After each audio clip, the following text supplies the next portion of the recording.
Welcome. You have reached review time with Imperial, and today's review will be the Endgame, episode 6.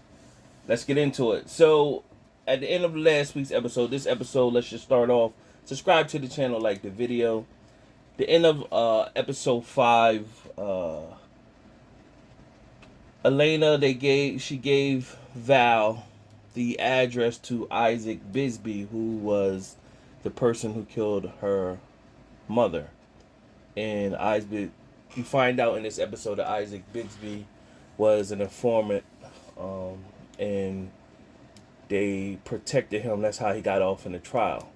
So the main headline for this storyline was Judge Caroline, who was the girlfriend of the FBI director back in college. So he came to warn her pretty much that she was in a picture of all the people who was on basically on the hit list for Elena to get. And he, to his eyesight, that, she's been stand up, she wasn't part of no corruption, and he didn't know why she would be targeted, but he sent his men there to watch over her. Meanwhile, Jamie Alfonso was able to escape from prison. So he was part of the corruption where he was framed for murder. So they made it to, after the FBI director left, the judge didn't want to leave, and right after he left, they stormed in, pretty much put them in. He had sitting on her house, put them to sleep, and they kidnapped her. Jamie Alfonso. So then, of course, Val starts her trial of trying to find the clues. Now, she did go to the house where she seen this guy named that she was supposed to be Isaac Bigsby, but his name was something else. Anthony looked into it. So she went through the episode and searching clues to dig through the corruption. Each clue led her further. Meanwhile, you had Doak eyeing bank number 2. And inside bank number 2, last episode where you had the guy with the grenade that was part of Elena's crew and his girlfriend with the ring and everything, he was kept prisoner. Meanwhile, his girlfriend is in bank number 2. They're taking some of Elena's money, 10 million of it, and they transporting in cryptocurrency.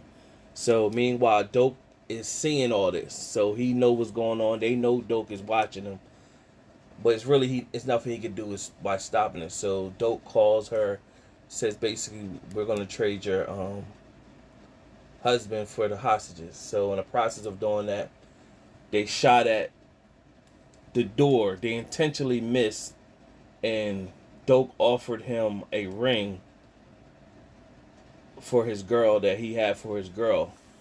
He took the ring out, and pretty much when he linked back with his girl, they hid through a tunnel. Meanwhile, you think Doak messed up because the director pretty much told him you can't mess up doing this, and the girl's been playing him the whole way. So you think Doak messed up, but he put a tracker in the ring. So you find out that at the end of the episode. Meanwhile, you got Val. She's pretty much uncovering the clues. She finds the judge with Jamie Alfonso, and he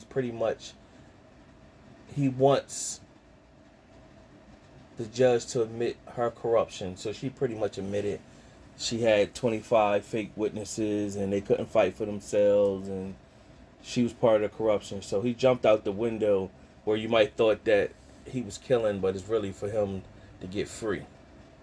And he disappeared. So by the time the director came, they pretty much uncovered everything and found out that the judge did do corruption.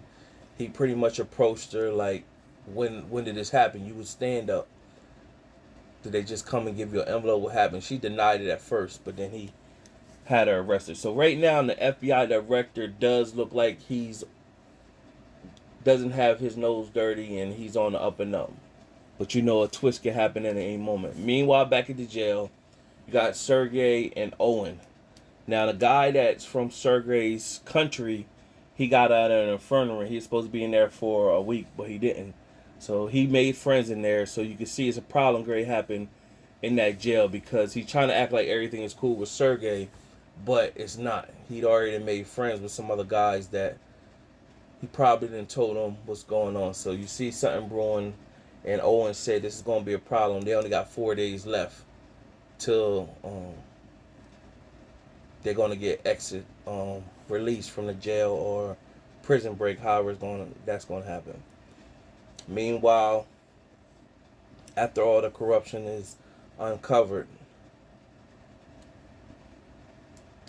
Anthony calls Val, pretty much tell her, hey, I wanted you to hear from me first. And they uncovered all the CIs, found out that that guy is actually Isaac Bisbee, and he told her that he want to meet her over there, don't do nothing crazy.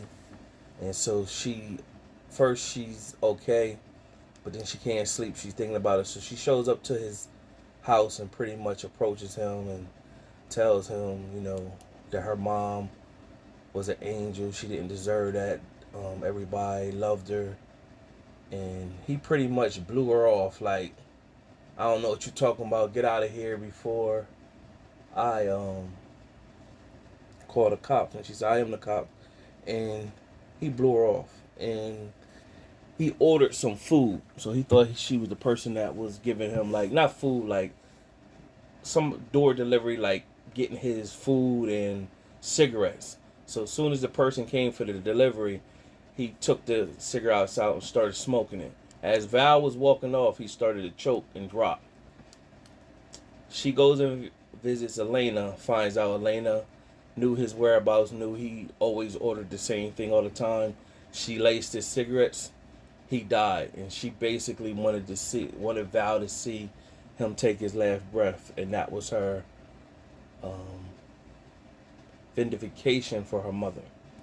And she didn't have to be the one to kill her, but she do know that was the guy who killed her mom. So you can see Val is starting to see the corruption and everything that's going on, and how she's starting to change. Well, she will start to change in the end, I think. Now, from there, the two couples that got through the tunnel that Dope was on, he put a tracker in a ring. He found them on a plane. And right before he pulled up, they put an envelope in his seat. And he pretty much told them, hey, I got you. You guys gonna love being in a jail cell. They got up, and now the plane was getting ready to fly off. Right before it was getting ready to fly off, somebody in the hood came on the plane and was sat in the seat that they just sat in. And it was Jamie Alfonso, and he pretty much, they left a note basically said, you got $10 million. That's the money that they took from Elena's account and crypto, and said, you got $10 million, you deserve it. Good luck. So Jamie Alfonso, he lost everything, lost his family and all that. So he did his part, and it moves the needle. Meanwhile, back at Fort Totten, where Elena is held, the lights go out while Val was talking to her. And pretty much you see the preview for next episode, which will be in 2 weeks, that it's not the director or the FBI with the light shortage. It's probably the other crew that always want Elena dead. So you see Elena telling Val, we got a problem, and this is not me. So this was a decent episode, better than last week. Showing some promise. And it really would be good if there is a twist by the end of the season. And Morena Baccarin, she does not disappoint. She definitely is setting the tone for sex appeal in her scenes. So she don't disappoint. So definitely some good eye candy for the fellas to watch. And she definitely pushing the envelope. I did see that she got a producer credit on this as well, so she doing her thing with this show. Even though the other episodes were starting to be repetitive, but this was a good bounce back. Again, subscribe to the channel, like the video. Till next time.